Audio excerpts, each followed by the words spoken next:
you information regarding sterile dosage forms under the guidance of Dr. Jigar Vyas. So, sterile dosage form. In this lecture, I will contain definition, advantages, disadvantages, ideal requirements, formulation of sterile dosage form, containers and closure, quality control test for sterile dosage form. So, first of all, definition. Sterile dosage form. So, the sterile products are the dosage form of a therapeutic agent that are free from viable microorganism. This includes parenteral, ophthalmic, and irrigating preparations. So, friends, sterile dosage form must be free from microorganism. The reason is that it is directly injected into the bloodstream. So if they contains microbes or any of that bacteria or other, then they may harmful to our body and give disorders. So it is important to be viable free from microorganism. Therefore, these sterile products has become highly specialized area prepared in pharmaceutical processing. Advantages.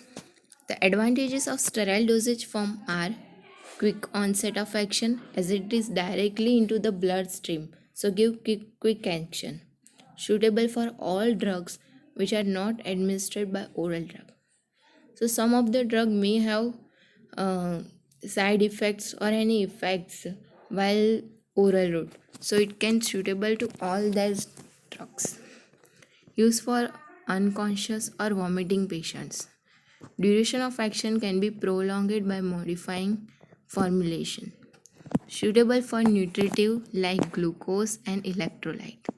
Suitable for the drugs which can inactivated in GIT or HCl, that is the GI fluid. Disadvantages. So the disadvantages is once injected cannot be controlled. If it is given once, then cannot be taken back. So it is one of the most dangerous disadvantages. Injections may causes pain at the site of injection. It causes pain. Then only the trained person is required to give such injection. And if it is given with wrong route, it gives adverse effect. Difficult to save patient if overdose. It causes allergic reaction or sensitivity at the site of injection. Requires strict control of the sterility and non-pyrogenicity than other formulations. Ideal requirements. The ideal requirements are sterile dosage form must be sterility. It must be free from pyrogenic contamination, must be free from particulate matter, must have clarity, and must have stability too.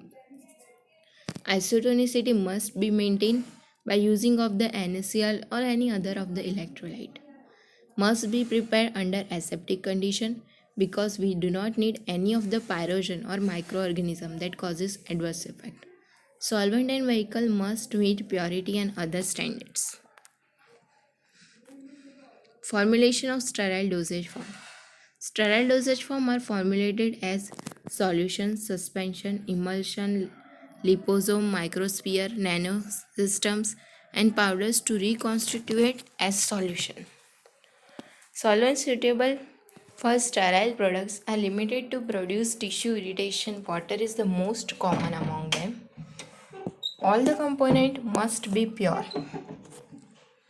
Now in the sterile formulation, following ingredients are considered. First is therapeutic ingredient. Second is vehicle used for parenteral. Third is a parenteral additives or solutes. So in therapeutic ingredients, we mainly use insulin, antibiotic, anti-cancer, steroids, vaccines, NSAIDs, dextrose and NaCl combinations. Now in vehicles, the most common vehicle is water. We know that. But also we use water miscible vehicle or any non-aqueous vehicle such as alcohol or any of the other. Parental additives or solutes. In additives, we will add some of the solubilizer, any antioxidant, any stabilizer, or any of the isotonicity maintainer.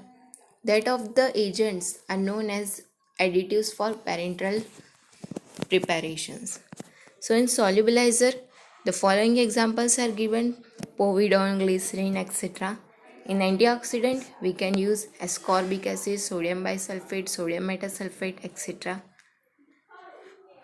Then in chelating agent, we use EDTA, disodium, edited calcium disodium, etc. In buffer, we use acetic acid, adipic acid, benzoic acid, and benzyl, sodium benzoate, etc. Stabilizer, we use glycerin, creatinine, it's glycine, creatinine, niacinamide, sodium acetyl tryptophanate. Antimicrobial preservatives. In antimicrobial preservatives, we use benzyl alcohol, methyl parabene, butyl parabene, etc. or alcohol such as chlorobutanol, phenol, thimerosal, etc. In suspending agent, we use methyl cellulose, halitine, etc. For tonicity modifier, we use dextrose, NaCl, glycerin, lactose, mannidols, etc. Containers and closures. Equipment and container to be used in processing of the sterile must be compulsory clean. It should not contain any of the microorganism and must be in aseptic area. Now, new unused container and equipment are contaminated principally with dust, fiber or any of the chemicals, and it is usually easy to remove, often by rinsing only. So newly unused container, we can clean it very easily by rinsing with water and can be used by removing dust and fibers. The containers and closures widely contains glass container, plastic container and rubber container. So first of all, discussing about glass container. So friends, glass is the choice of a container for most of the sterile preparation. As you can see, many of the ophthalmic or any of the parenteral injectable formulation are in glass containers. Glass is composed of silicon dioxide with varying amount of oxides such as sodium, potassium, calcium, magnesium, aluminum, boron and iron. The basic structural network of a glass is formed by silicon oxide tetrahedron. Now moving to the types of a glasses. So generally there are three types of glasses. First of all, borosilicate glass. It is composed of silicon dioxide, boric acid with a low level of a non-network forming oxide. These type of glass are useful in laboratory glass apparatus and in injections and fusions. Type 2 and Type 3. Type 2 is a soda lime treated glass and Type 3 is a soda lime glass. So both of the glass compound are composed of relatively high proportion of sodium oxide and calcium oxide. The Type 2 is used for alkali sensitive products and large volume containers, blood and plasma, and Type 3 are used for all solid dosage forms and oily injections. Plastic containers.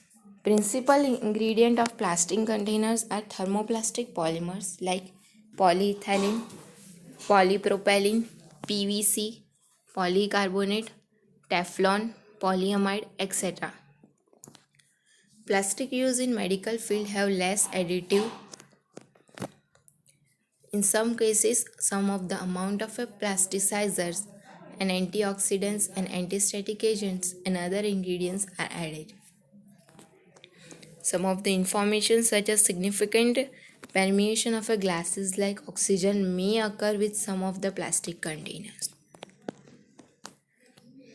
Adding to the plastic containers information, I must say most of the plastic container melt at a evaluated temperature except polyethylene and polyesters.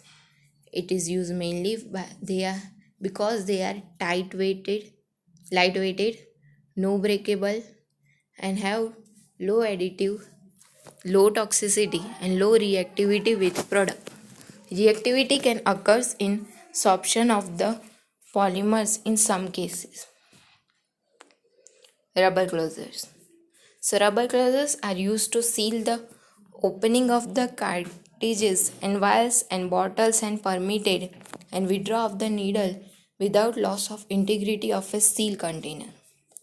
Rubber closures are compounded of several ingredients like natural rubber or synthetic polymers, usually such as sulfur or mercaptobenzothiazole. Closure should be completely non-reactive with product. Now moving to the quality control test of a sterile dosage form. So sterile dosage form should undergo most stringent quality control tests as they are meant to be used within the body. These products are monitored for sterility and pyrogens to make sure they possess the required features. The following are the tests to perform the quality control. First is sterility testing, second is pyrogen testing, third is particulate matter monitoring, and fourth is packing integrity testing. Sterility testing. So friends, sterility testing is the confirmatory test of a sterilization process. Parenteral preparation such as injectables, ophthalmic products and absorption cotton are tested by this test, which is performed aseptically to avoid product and contamination during the test. Principle. So principle test work on the principle that on supplying microorganism with a nutrient medium and incubating them under the favorable temperature, they start growing and multiplying, and their presence can be detected by the appearance of a turbidity in the clear medium. Test method. So in sterility method, we have membrane filtration method. It utilizes membrane filters having a pore size not greater than 0.4 and diameter 47 mm. This filter should be retain microbes.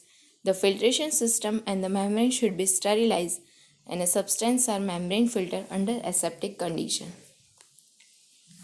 Remember that the whole process must be in a sterilized area and the membrane is washed thrice with 100 ml of a sterile solvent if the substance have antimicrobial properties. Then the membrane is aseptically cut into two halves. One half is immersed in soybean casein medium and incubated at 20 to 25 degrees Celsius. The other half is immersed in a fluid thioglyconate medium. The schematic diagram for the sterility by membrane is given. You can see the sample and the diluent. They have given that membrane is cupped into the two half filter, and one is immersed in a soybean casein digestive medium, another in a fluid thioglyconate medium. Now moving to the pyrogen testing. Pyrogen testing are the antitoxin metabolite of a microorganism that increases the body temperature when parenteral preparation contaminated with them are administered. So rabbit test is the most common pyrogen testing. So in this there is the normal healthy rabbits are maintained under a suitable environment and diet for the test are used. So normal temperature are selected and in that 3 of the rabbit are taken, differing into the temperature not more than 1 degree Celsius. The normal temperature of rabbit must be 37 degree and they have to not vary more than 1 degree Celsius. Then our injection is injected in a marginal ear veins of each rabbit, completing each injection within 10 minutes of the start of the administration. The temperature should be monitored at every 30 minutes of the interval, and this will last for 1 to 3 hours after injection. the product is considered to be fulfill the requirement for absence of a pyrogen. If no rabbits show rise in a temperature more than 0.5 degrees Celsius or more, then it is absence of a pyrogen and the test is passed and the formulation is free from pyrogen. On the other hand, if it is more than 0.5 degrees Celsius, then the test must be continued for 5 more rabbits, and if in that also out of 8 3 rabbits have rise in temperature, the product is considered to meet the required amount of absence of a pyrogen. Thank you everyone.